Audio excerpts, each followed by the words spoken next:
Good to see you again. Good to see you. Thank you for coming.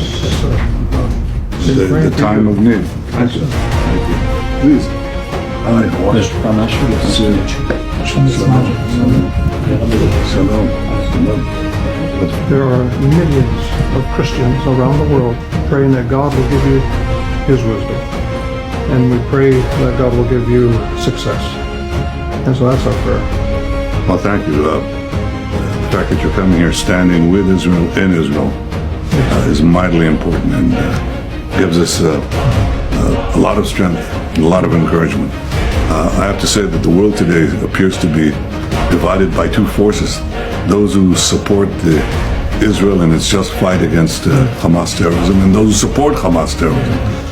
I think Reverend Graham, with your so many followers around the world, understand that Israel is fighting a just war, fighting according to international law, trying to minimize civilian casualties, root out the terrorists, and I think that's our common battle, the battle of civilization against barbarism. Well, it's good versus evil.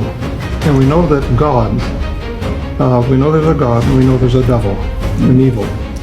And the devil has been fighting God for we don't know how many thousands of years, but I think Israel is God's people. The Bible tells us that.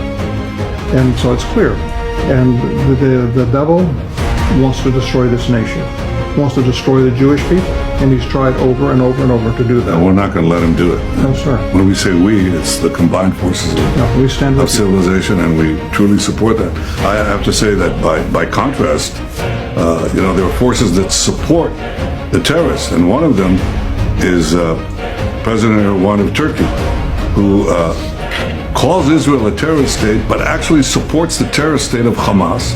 So we're not going to get any lectures from them. We stand with those who stand for justice and truth, like Reverend Graham, our many Christian friends around the world, but also so many others.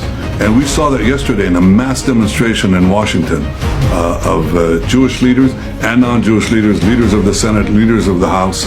They stood for Israel, they stood for truth, they stood for justice, and that's the forces of civilization that will ultimately win the day. Thank you. Yes, sir. Thank you. Please.